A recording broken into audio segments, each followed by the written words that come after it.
This is an abandoned seaplane in Palawan at sinubukan namin itong puntahan.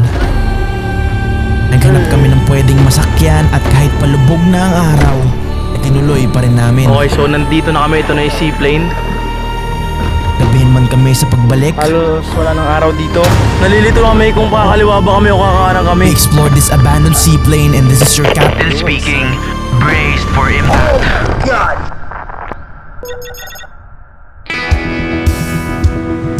Nagmotor lang kami papunta sa nasabing lokasyon. 2 oras yung biyahe kaya talagang nakakapagod. Okay guys, so nandito na kami and ayun na yung aeroplano. Tanaw ko na yung aeroplano. So try namin lapitan ng drone. Naghanap kami ng mararentahan na kayak. Kaso lang, mukhang sarado. It says closed for private event. Kuya, saan po kaya pwede mag-rent ng ano? Saan po kaya kuya pwede mag-rent ng kayak? Kaya? Uy, sir, wala kami ano ngayon dito dahil ano kami, naka-private event. Wala kaming available. Walang available sila kuya dahil close sila because of the private event.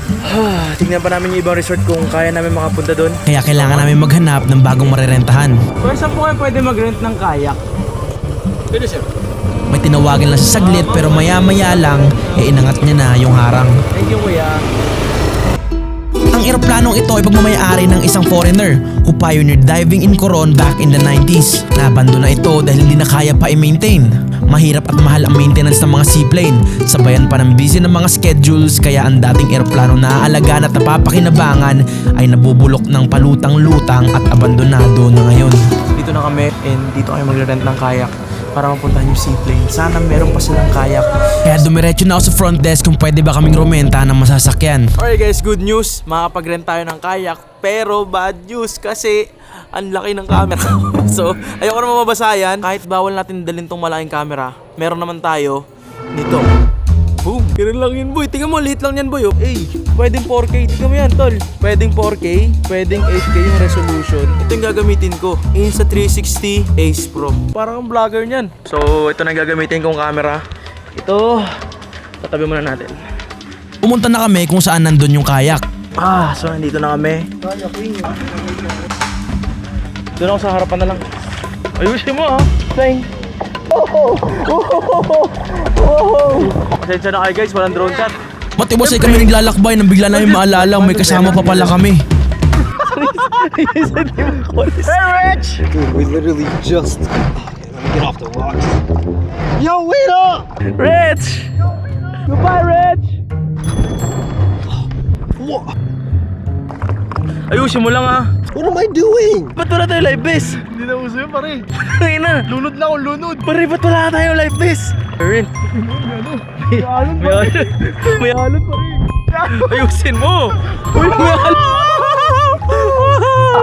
Kanan. Kaliwa. Kanan. Kanan. Nasaan na tayo? You guys are idiots! We're gonna bomb you! Don't bomb me!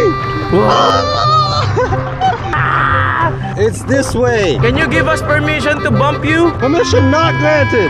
Oh yeah! Oh my god! Oh my god! Ah! Oh, we got that. Ayan na, may tinamaan na. Ang harot kasi. Kaya inayos na namin at dumiretso na sa pakay namin.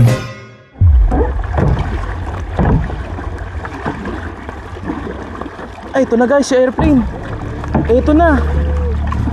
Wow! Ito na yung abandoned seaplane, guys. Wow. Ano? May crocodile pa naman dito. Nabasa mo? Uy. Okay, so nandito na kami. Ito na yung seaplane. Yo! Wow! Ang laki, men! Kung makikita nyo sa gilid, tinubuan na to ng mga shells at sobrang tagal na nitong naririto. Uy! Uy, uy, uy! Uy, uy, uy, uy! Tara, pasok natin loob. Ha? Pre, pasok tayo dun, pasok tayo dun. Sinubukan namin lapitan at ang kinakatakot ko naman, Gagi, baka kasi may saltwater crocodile. Totoo nga eh. Muntik na kinakatakot ko, Gar. Ahas, pre. Libutin mo na natin sa labas. kaya nilibot na muna namin ang vicinity para kung may makita man akong ahas sa loob hindi na kami tutuloy. Grabe, yung flaps niya wala na. Masakit sa ulo yan pag tumama tayo dyan. Sige par, ikot lang tayo. Umikot na muna kami dahil hindi namin alam kung ano yung mga nakasabit dito. Kaya nung nakita namin safe naman dumiretso na kami sa loob. Medyo nakakatakot dahil mukhang mahina na yung mga bakal. Okay guys, so nandito na kami sa loob. Literal. Wow, cockpit. This is amazing. Dude, look at this. Look at that. Guys, tingnan nyo yan. At this point, halong pagka-amaze at panghinayang yung naramdaman ko.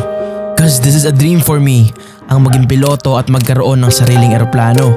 Kaso lang masyadong mahal, kaya yung pangarap ko mukhang pangarap na lang yata. Nakaka-amaze kasi frustrated pilot ako. Pangarap ko maging piloto.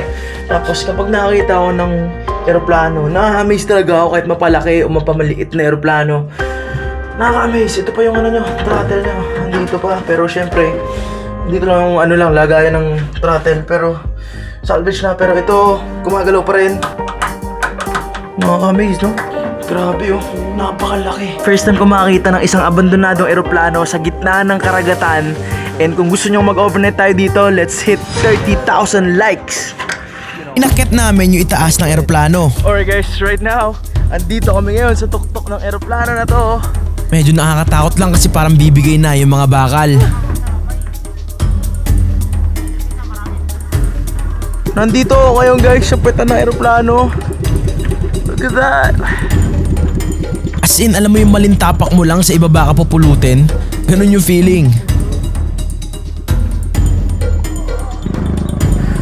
Grabe, ang ganda dito, man. Let's hit 30,000 likes at kapag na-hit natin yung 30,000 likes, babalik ako dito at mag-overnight ako dito sa eroplano na to. Let's go. At this point, in-enjoy na lang namin kasi minsan lang kami nandito. Nag-picture-picture na rin kami, tapos in-enjoy na rin namin yung sunset. Look at the sunset! Guys, ang ganda ng sunset dito. Wow. Sometimes I hope about the easy way. Medyo nakakatakot lang. Sometimes I go for Ngayon medyo okay pa no? Eh paano kapag gumabi na? Excited ako guys, paabutin nyo to ng 30k likes, promise. Magpapagabi lang kami ng onte.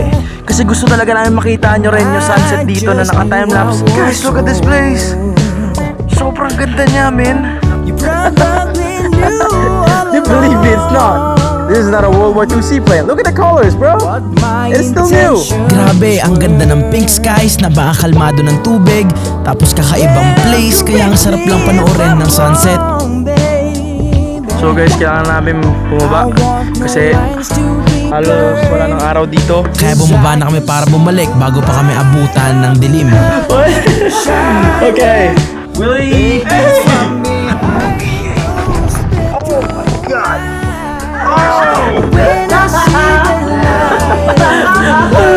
That doesn't look good at all. Oh shit!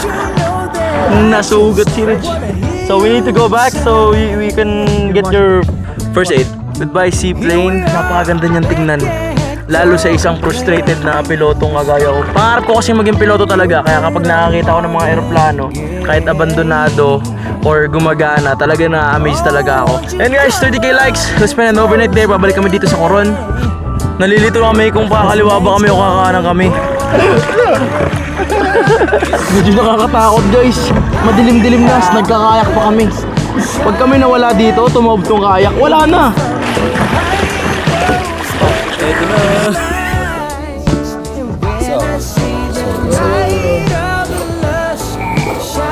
Nice, right? Like it? Slippers are too slippery. Salamat po. Salamat. Salamat. You say salamat, bro? Salamat. This is Coron, Palawan, a haven for both adventure seekers and history enthusiasts. Nestled in the heart of the Philippines, this picturesque town is not only known for its stunning landscapes, but also for hiding a secret beneath its crystal-clear waters.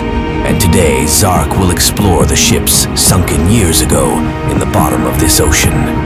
And welcome to our new series, The Underwater Exploration.